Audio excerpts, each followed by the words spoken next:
Hey everyone, welcome back to the channel. Today we're diving into a topic that's both intriguing and a bit mind-bending.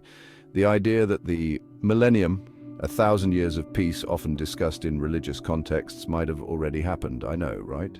It sounds like something out of a science fiction novel, but stick with me. We're going to explore the historical mysteries and alternative theories that have fueled this debate for centuries. Buckle up, because we're about to journey through time, examining historical gaps, phantom time hypotheses, and the very nature of historical records. Let's start with a bang, or rather, a potential gap in time. The phantom time hypothesis, proposed by historian Heribert Illig, suggests that a chunk of early medieval European history, roughly 614 to 911 AD, never actually happened. That's right, Illig believes that 3 centuries worth of history were fabricated, potentially by rulers seeking to legitimize their reigns. Now I know what you're thinking. How could we possibly lose track of 300 years?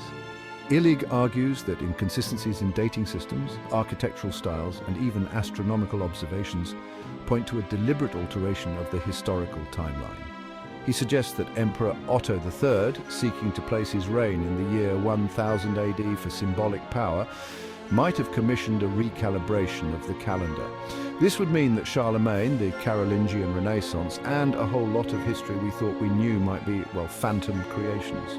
Of course, the phantom time hypothesis is highly controversial and rejected by mainstream historians.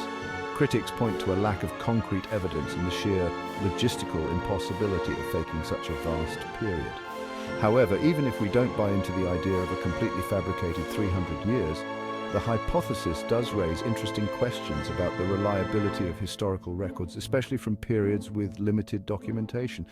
It forces us to confront the possibility, however slight, that our understanding of the past might not be as complete or accurate as we think. And that, my friends, is where things start to get really interesting.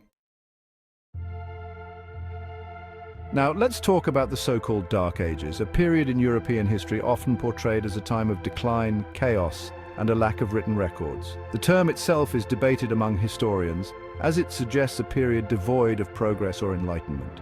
However, even if we acknowledge that the term is problematic, there's no denying that certain periods, particularly in early medieval Europe, are shrouded in mystery due to a scarcity of surviving texts and artifacts.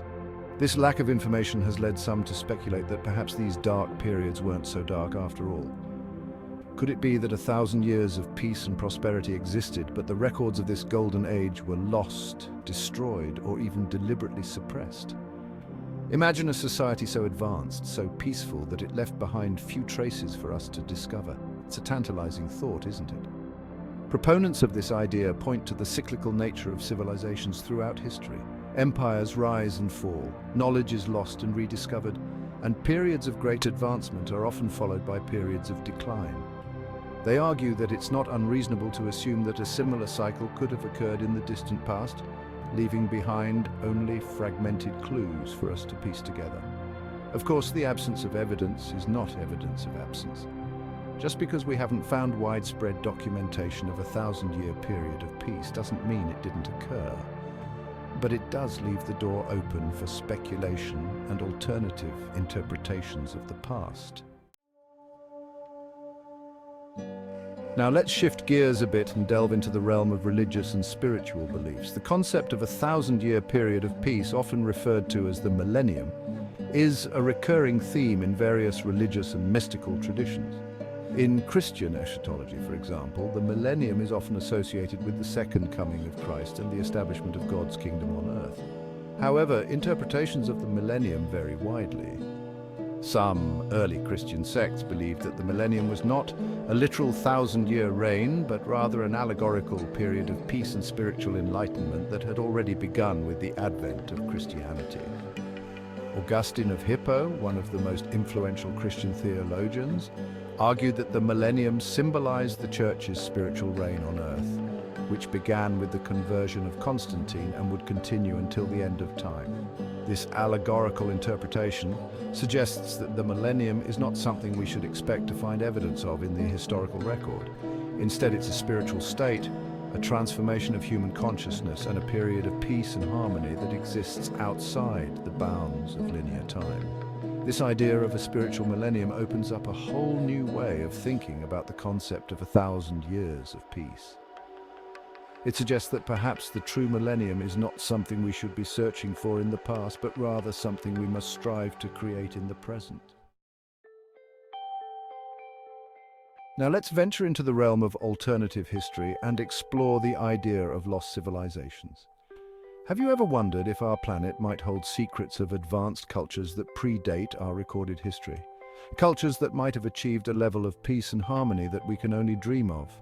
Proponents of this idea point to archaeological anomalies and ancient myths as evidence of forgotten civilizations that might have existed thousands, even tens of thousands of years ago. They argue that these civilizations possessed advanced technology, spiritual wisdom, and a deep understanding of nature, allowing them to live in harmony with themselves and the planet.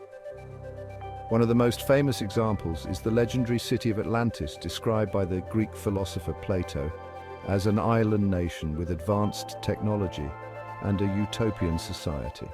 While mainstream historians dismiss Atlantis as a philosophical allegory, some believe it could be a real place now submerged beneath the ocean that holds clues to a forgotten era of peace and enlightenment. Then we have the enigmatic ruins of Pumapunku in Bolivia, with its precisely cut stones and complex interlocking design.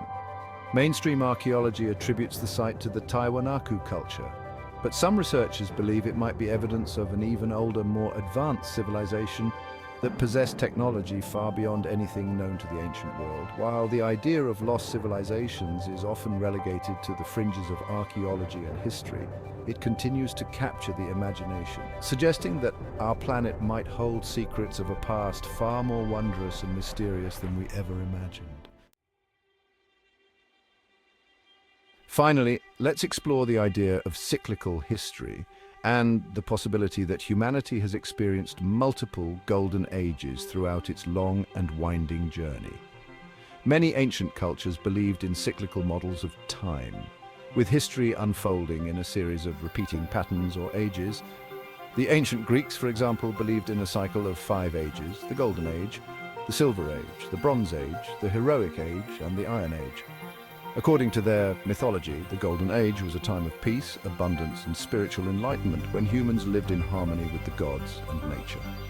Similar cyclical concepts can be found in Hinduism, Buddhism, and other ancient traditions.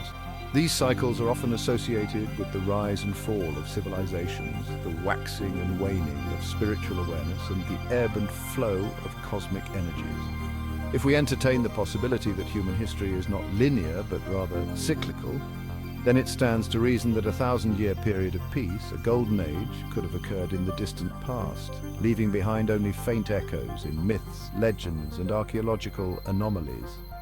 This idea is both intriguing and humbling. It suggests that our current civilization, with all its advancements and complexities, might be just one chapter in a much larger story, a story that includes both periods of great darkness and periods of extraordinary light. So, did the millennium already happen? The truth is, we may never know for sure. Traditional historians, with their emphasis on verifiable evidence and linear timelines, tend to dismiss the idea as speculation. And it's true that there's no widely accepted archaeological or historical evidence to support the notion of a literal 1,000-year period of peace that has been lost to the sands of time. However, the absence of definitive proof doesn't negate the possibility. The alternative theories we've explored, from phantom time hypotheses to lost civilizations, challenge us to think outside the box of conventional history and to consider the possibility that our understanding of the past is far from complete. Perhaps the true value in exploring these ideas lies not in proving or disproving them, but in the questions they raise about the nature of time, history, and the human experience. So keep questioning, keep exploring, and keep your mind open to the mysteries that lie hidden within the fabric of our collective past. As always, thanks for watching, and don't forget to like, share, and subscribe for more thought-provoking content.